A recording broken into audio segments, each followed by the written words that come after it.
Hello students, this is Dr. Chetna Kumawat and we are understanding activity or efficiency ratios. In our previous lecture, we have studied inventory or stock turnover ratio,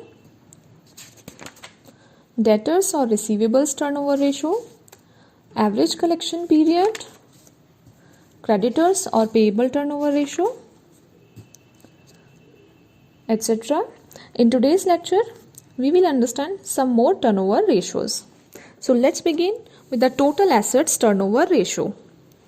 Meaning and computation. This ratio expresses the relationship between cost of goods sold or net sales and total assets or investments of a firm. It is also called total investment turnover ratio and is calculated by using the following formula.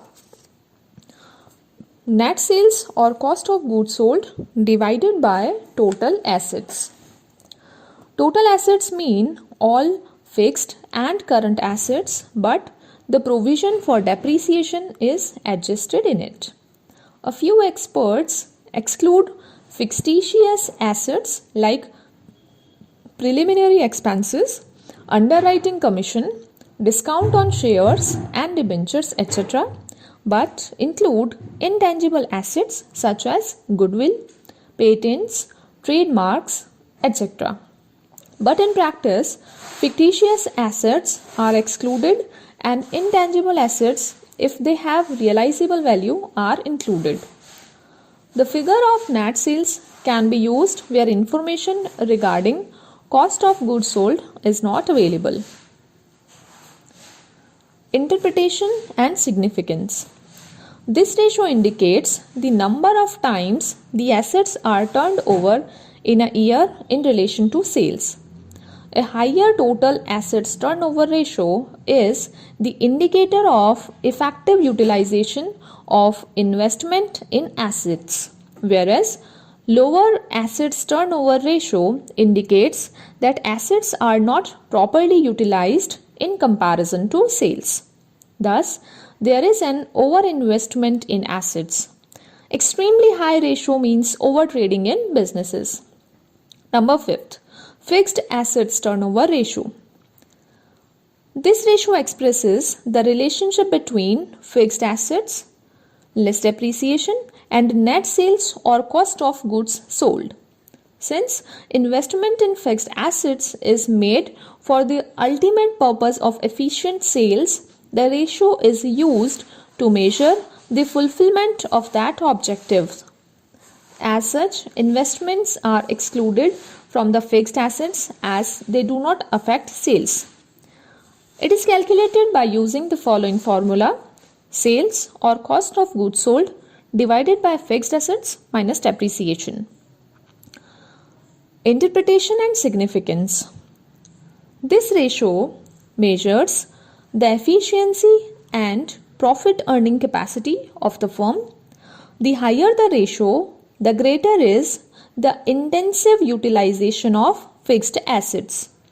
Lower ratio means underutilization of fixed assets and excessive investment in these assets. As volume of sales depends on a variety of factors such as price, quality of goods, salesmanship, marketing, etc., no direct relationship can be established between sales and fixed assets. Accordingly, it is not recommended for general use. Number 6, current assets turnover ratio. This ratio expresses the relationship between current assets and net sales or cost of goods sold. It is calculated using the following formula: sales or cost of goods sold divided by current assets. This ratio reflects the efficiency and capacity of working capital. It is a very useful technique for non-facturing units or those manufacturing units requiring lesser working capital. On the basis of this ratio, efficiency or inefficiency of current assets and overall underinvestment in the firm is examined. Number 7, Working capital turnover ratio. This ratio establishes the relationship between net working capital and net sales or cost of goods sold. It is calculated by dividing the net sales or cost of goods sold by net working capital. This ratio is used to assess the efficiency with which the working capital is being used in making sales. In other words, it shows the number of times working capital has been rotated in generating sales. A high working capital ratio indicates efficient management of working capital or overtrading, that is low investment in working capital and more profits. On the contrary, a low working capital turnover ratio implies undertrading, that is, funds are not being utilized efficiently. Higher sales in comparison to working capital means overtrading, whereas lower sales in comparison to working capital means undertrading. Number 8. Capital turnover ratio. This ratio establishes the relationship between net sales or cost of goods sold and capital employed. Capital employed is calculated either by deducting current liabilities from total assets or by adding long-term loans in shareholders' fund, that is, share capital plus reserves and surplus. Fictitious and non-trading assets are excluded from assets. It is calculated using the following formula: sales or cost of goods sold divided by capital employed. Interpretation and significance.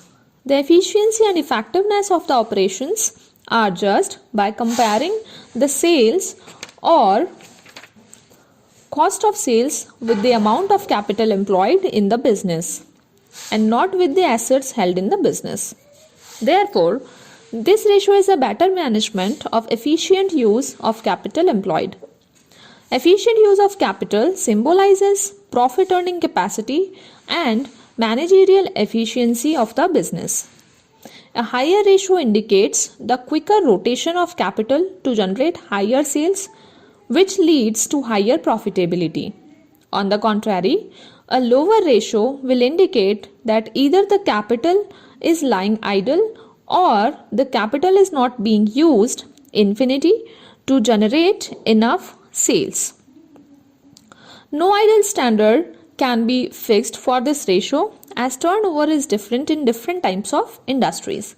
In those industries where the investment required in fixed assets is more, the capital turnover ratio remains lower, and where the investment in fixed assets is less, the ratio remains higher. As such, higher ratio shows higher profits and lower ratio shows lower profits. So it's all about turnover ratios. Thank you so much.